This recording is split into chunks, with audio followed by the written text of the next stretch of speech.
Yeah. So it's like once the concept is able to, get popular with people, Yeah. once it becomes a household name of sorts, then anywhere you started, people know. They don't doubt the credibility. They know what it's all about, Yeah. and they would, if they don't get a seat in NEEP, they go to some other NGO.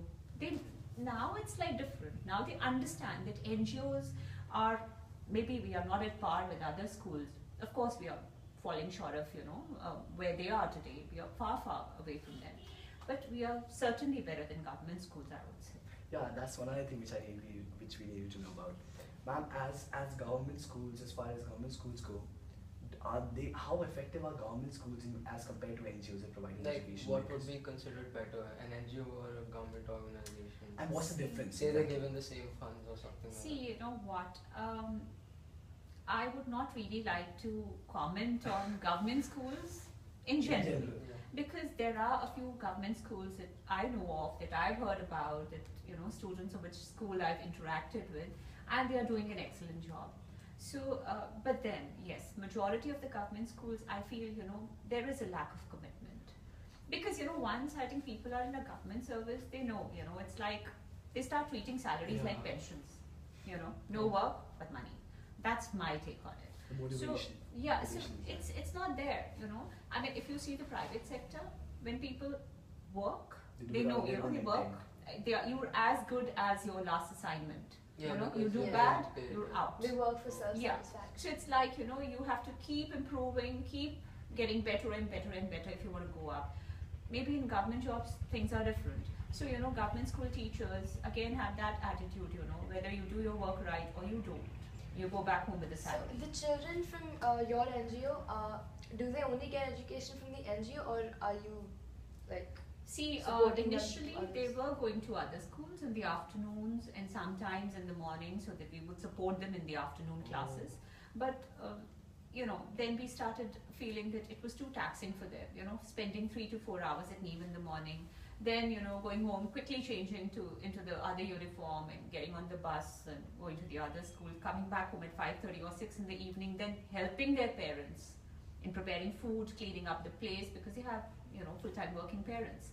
So and they can't afford house help. So it was becoming too taxing. So we gradually started. And also, if you see, most of the schools, the regular schools, which are taking these children in their afternoon shifts, are actually again enrolling them in NIOS.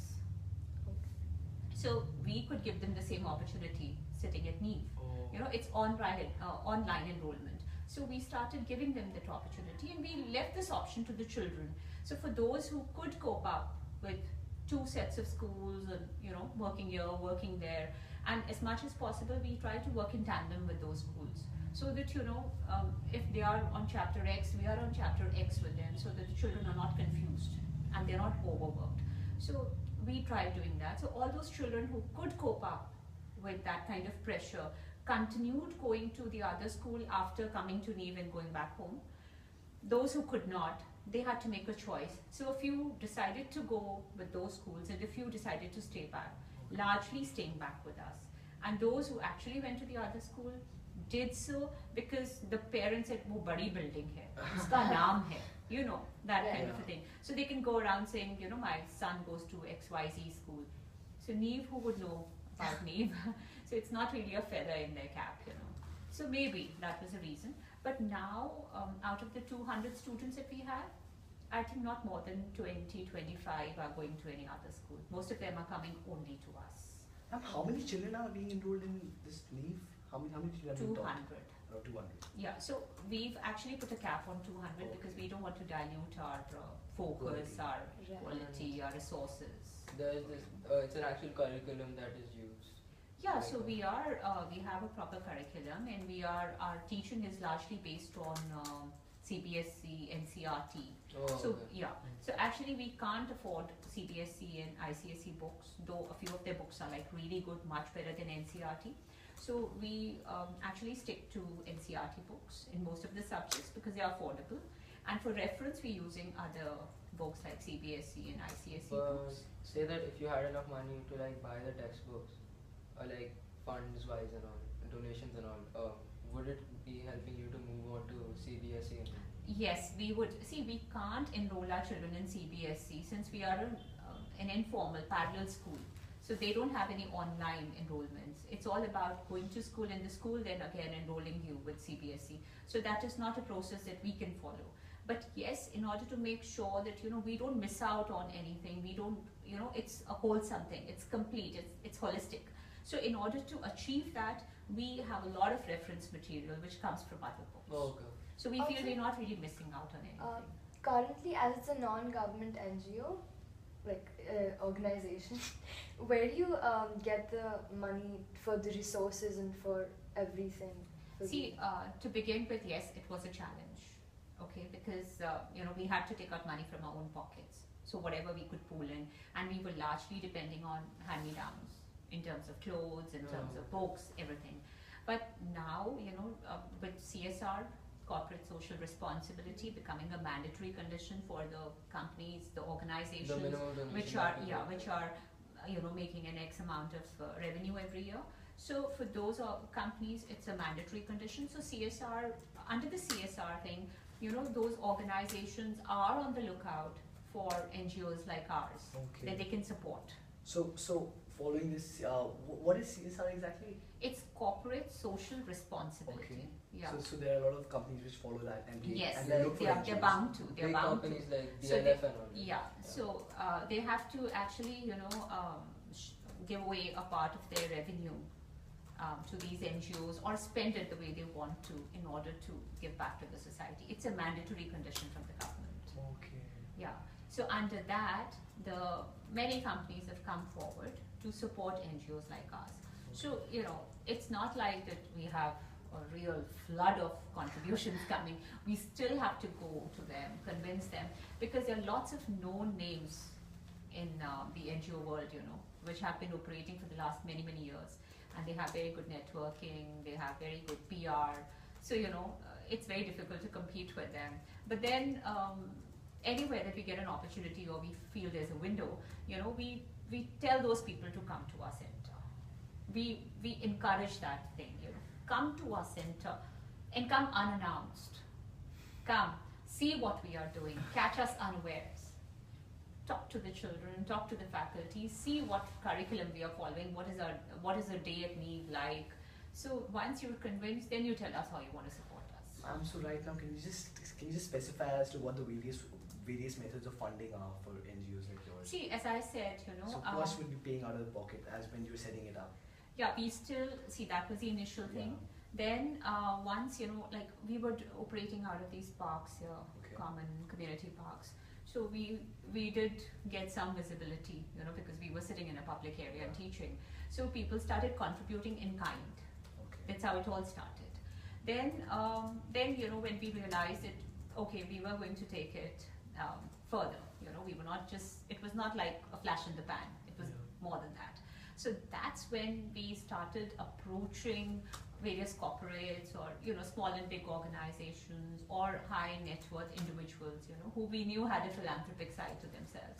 So we started approaching those people, and because we knew we wanted money, we needed funds to keep this going. And once you have a bunch of children there looking up to you, thinking, Didi, hame upar ke stratum mein le jayegi, phir mere paas bhi gaadi hogi, mere paas bhi ye hoga. You can't just leave it there. You can't just say, baby, I'm out of money. You can have a burger, but you can't have the fries. You can't have a cola. You have to give them the complete package. So that's when we decided, we'll start approaching people. And also we had something to talk about. We had a little structure in place, as in we were a structured organization by then, so we knew what we were sharing, we knew what we were talking about, and we were confident getting them to where we were and showing them what we were doing. So we had something to show and did that work out? and talk about.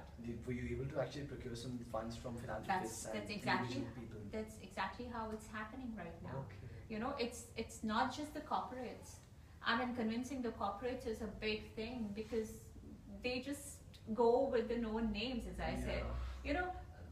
When you want to eat a burger, you say, okay, I'll go to McDonald's. You don't say, I'm going to try Wimpy's, I'm going to try ABC or XYZ. It's all here. Okay, McDonald's, yes. That place and nowhere else. So similarly, even in the corporate world, when they talk about CSR, they have a few organizations, a few known names in mind, so they just go with them. So for people like us, organizations like ours, as small, as tiny, as new, as fresh, it's difficult to break in. It's So- very difficult to So- break in. Right you now, can are say you that- satisfied with the funds that you're getting in, or do you think a little more of it would help the NGO? Or See, honestly, we are very satisfied. I would say we've not really faced a crunch of late, But yes, we have sort of stagnated. I mean, if we would like to take the number from 200 to 250 or We need 200 to some more 300, funds. we need additional resources. So, Right. so you're saying that NGOs, like one of the biggest problems that you face is the lack of funds. I wouldn't call it that, it's just that, as I said, it depends. I mean, how ambitious are you? How ambitious are you with the project? How far do you want to take them? So if I was to decide, okay, this much and no more, we are comfortable. But if you really feel that, oh, why am I turning back so many children, when they come for admission just because we don't have seats, then what's the difference between a regular school and an NGO? They refuse admissions, we refuse admissions. So we're also in a way taking away the right to education, So we want to have a bigger base, we want to have more resources so that we can encompass, more children. So for that, we're looking out for resources. Okay. Ma'am, so basically to be able to somehow help out NGOs, we need to know what are the various problems are that you're facing. So right now we've focused on the funding part, and we realized that how new NGOs, when they try to break into the market, they face this problem of how corporates try to do it for the image, and they try to always look for the biggest NGOs out there. The biggest, yes, the known names which have been there in existence. But let me tell you, those are actually comfortable. Those are comfortable organizations. They should encourage newer people to come forward and do similar work, grow a little big, take in more children.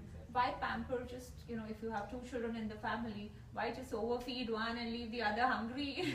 Give them a chance to eat If and there was a grow. platform somewhere which would allow easy allocation of these funds, so that would be very helpful for new NGOs to break into the market. Yes, absolutely. But then, that kind of structuring, that kind of organization has to be done on a very large scale. Exactly. So I would really love it if if we were to have kind of a body where representatives from NGOs, they get together in a common area, at This a common is exactly platform. what we Yeah. were thinking about before we came over here. A body for the NGOs to come So, up. like Yeah, so that almost like a- everybody gets their share and they work towards improving the resources.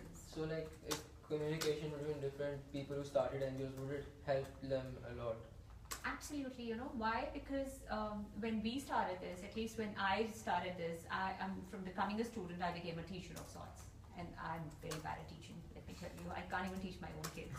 I just don't have the patience. I have the patience of an ant, So I was like, I really didn't know how to go about it, but it's something that kind of grows on you, and then you start working towards it. But then you hit so many roadblocks, Now there's a Bengali boy who's never stepped out of Bengal, and suddenly his father decides to come to Gurgaon and start working as a laborer. So he brings his family along. The kids know only Bengali. They don't know Hindi, they don't know English. So how do we teach them?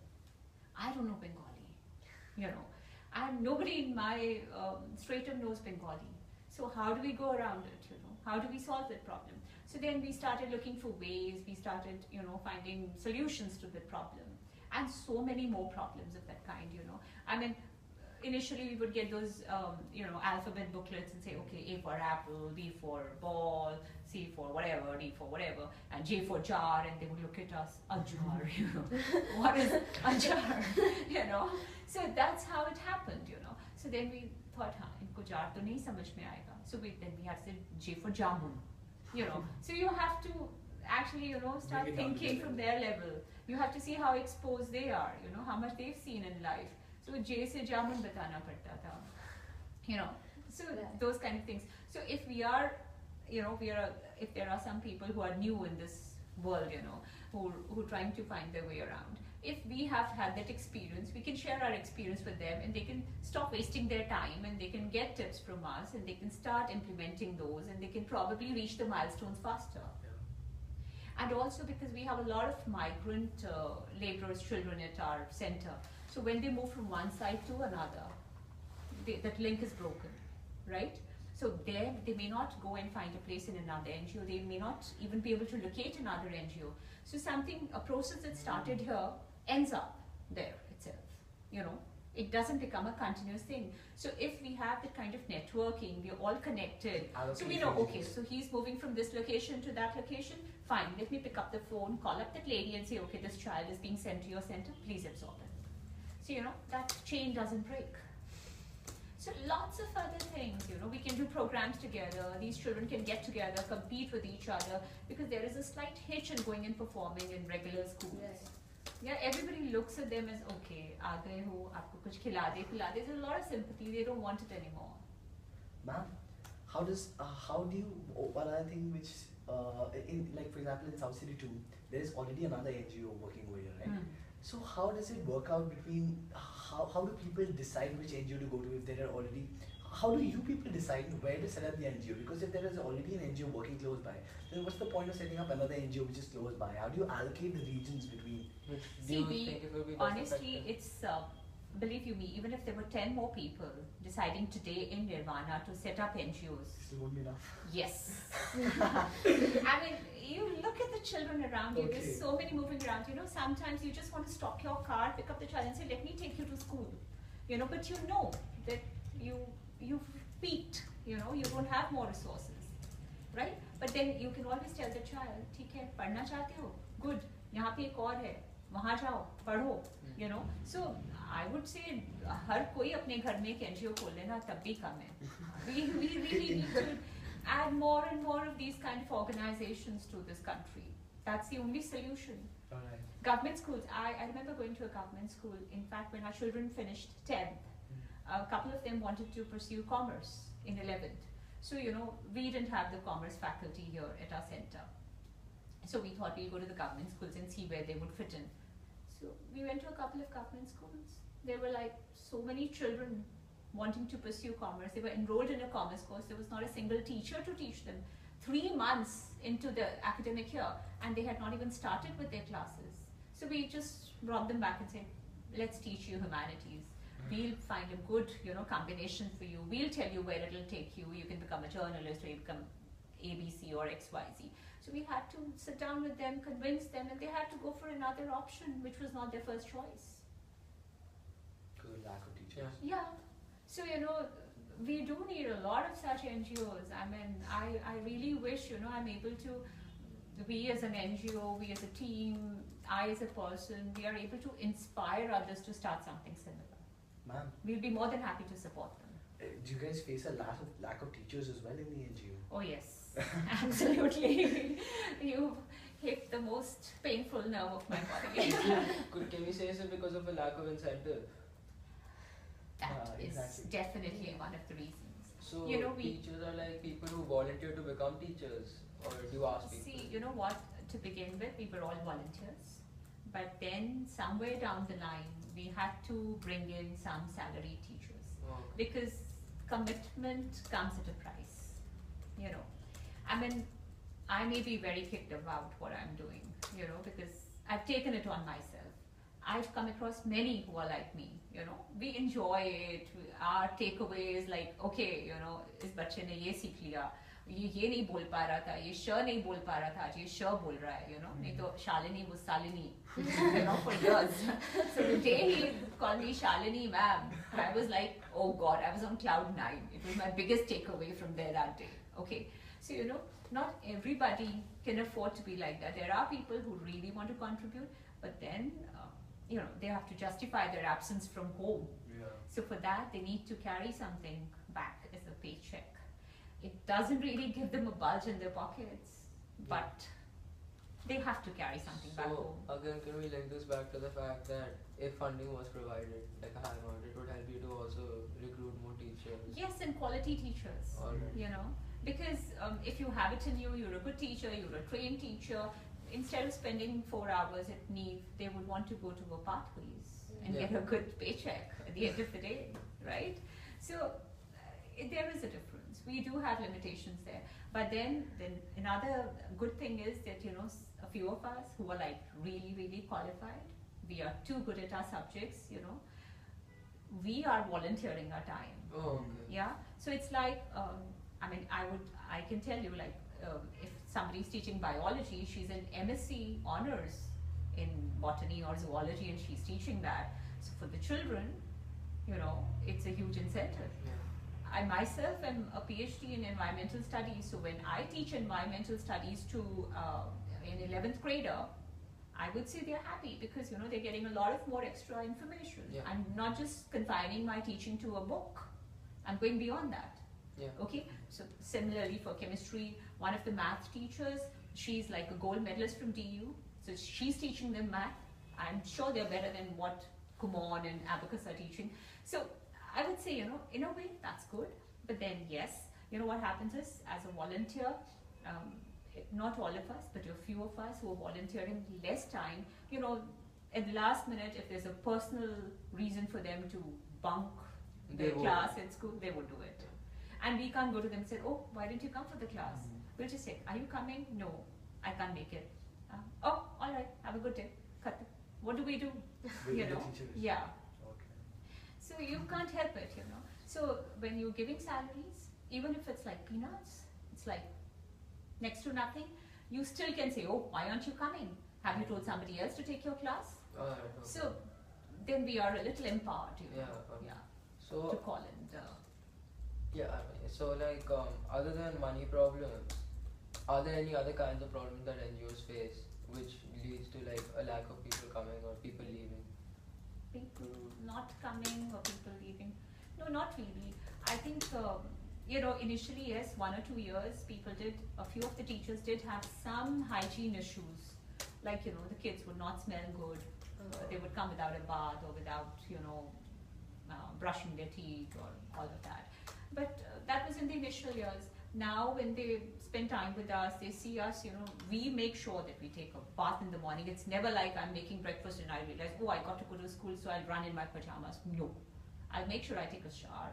I look nice, I look fresh, I'm properly dressed, and it should, that you really have to sometimes, do it to get it from the others, right? So I have to do it. And so everybody does it. We all go to school looking nice and fresh and, ready to take on any amount of work. So when we go like that, it definitely does rub onto the children. Yeah. So, over the last 5-7 years, I've seen the children changing so much. Nobody, I can challenge you all. Go find a child there who has come without a shower any day to leave.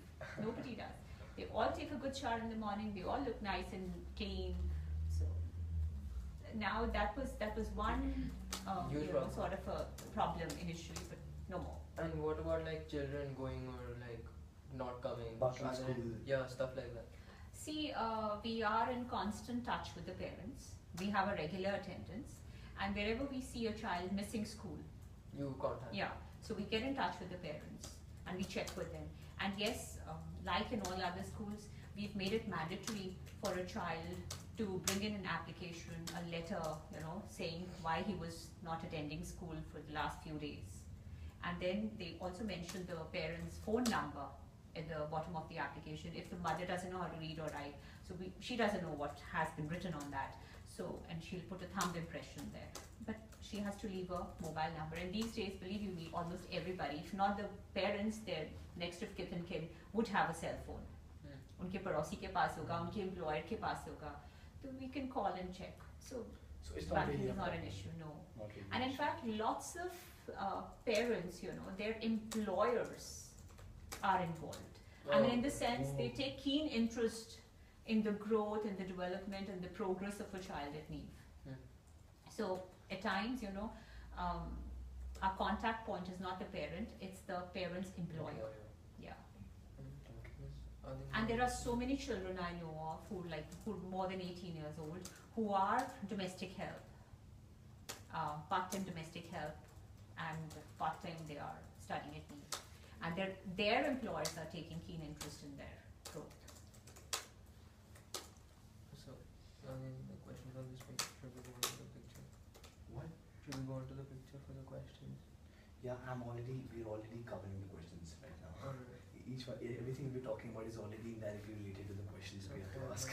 You know, being in the kind of job that I'm in, I actually go off the tangent very often. No, but that is- I that really is- get that's carried what's away. required. I really get carried away. That's exactly what we require right now. Though. We are indirectly answering all our questions. So basically, what we needed to ask was how the NGO works, whether they promote, whether they give a holistic education base to the kids about sanitation and all that stuff.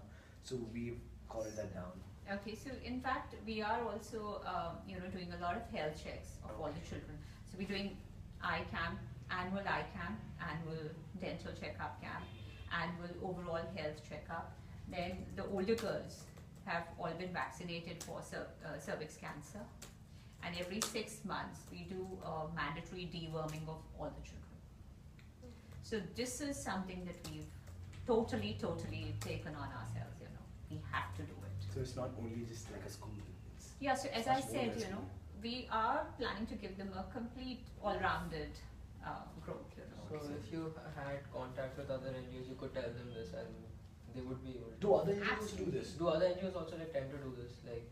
See, the as vaccination much plan? as possible, I don't know about vaccination because this was something that occurred to us because when we were conducting some counseling sessions with girls, we realized that there was some amount of sexual abuse.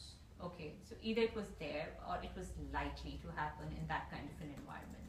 So we just wanted to do our bit. You can't be everywhere. And it's very difficult. You don't know who has what in their minds, and they live in a very different environment from ours.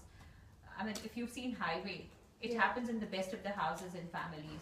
So, physical abuse is something you really don't know when it'll happen. You just have to prepare the child for it. So, besides the counseling that we were doing, we decided to give them the cervix cancer vaccination as well. So that the girls would not, pay a big price for the physical abuse that they were going through. Mental agony is there, emotional agony is there, but then physical suffering too. So we thought, let's give them a cover. So that's when somebody came forward and decided to, help us out with that. So then there was this doctor who volunteered to get the vaccinations done, and then a high net worth individual came forward to support us with the price of the vaccine. Ma'am, does the government fund you guys? No. The government does not fund at all. No, we are an NGO in the true sense of the term. No, but it doesn't even try to. Have you guys ever tried to acquire As some a- funds from the NGO? as the government See, ever, like, many a approached times, in some way or the other, we have approached the authorities for different things, but I don't know how it works there because our application has never moved up from the peon to any other level. It's not even landed on the desk of the person we've addressed it to. So like What's the the point? help that you get, like say that a doctor has like you just said, a doctor had volunteered to help. So does this happen like through a forum or something? Like how do you get like a doctor? No, it's just social networking, It's not just Facebook or any other The thing. contacts. It's like, yes, we do have our own social circles. So people know what we are doing. So anybody who wants to do anything, wants to contribute in a way. So, if you keep talking about our organization, then somewhere, it is there in their heads. So when they think of doing something, they know, okay, I have to call up Shalini and check how I can contribute. So they pick up the phone, they call, and we tell them these are the options, this is what we are doing, where would you like to come in? So then that's how it works. And it's like, as I said, because I'm doing this kind of work, so I can talk about it. So when I'm talking about People it, get it. it's about, it's about being with people who'd like to hear about these things. So that you're with, you're with Like-minded people. that kind of people, Right. yeah. So, so it's easier to relate to them. It's easy for them to reach out to me. So this is how it works. So would it help if there's some kind of an online forum through which say that the multiple NGOs and the forum has say email addresses of these NGOs? Absolutely. In fact, many people, especially in the recent past, have located us on Google Maps Okay. and then come to us. And like so then say that forum is there and like say that somebody wants to volunteer for a particular thing, like say psychology teacher wants to volunteer for teaching psychology at a place, and then she can write a form which will be sent to all those email IDs. Would that be helpful? Definitely. I mean, what can be better than that? You know, we just keep sending out mails in different group housing societies on their Google groups, you know, but the response is never too good. Oh, Okay, so if there is some such forum, it'll be excellent. I mean, it'll take care of the basic problem that we have at our Another centers. reason why this would be really effective is because there are a lot of kids in schools who are looking for things like this because they like for example in our school we got CAS app in which we have to put in some hours for service. It's like compulsory. So the school can enroll via Exactly. that. So if everyone knows if there's an NGO nearby their house and if they can get that from one place, then they would obviously prefer to go right next to their house and be able to Yeah, put their house. absolutely. It'll be But really convenient. it's just that, you know, when you're teaching a subject, Yeah. you need somebody who can come on a recurring basis. You know, you can't just have somebody coming in, giving in 2 hours, 3 hours, because that connect is broken. That you know, the ball, Yeah, it keeps true. rolling and stopping, rolling and But so stopping. then, according to that, and then you can like look at the particular person who's applied and see like. If they were Yeah, doing that it. of course. And you know, as students, perhaps, you know, how we generally take help from children.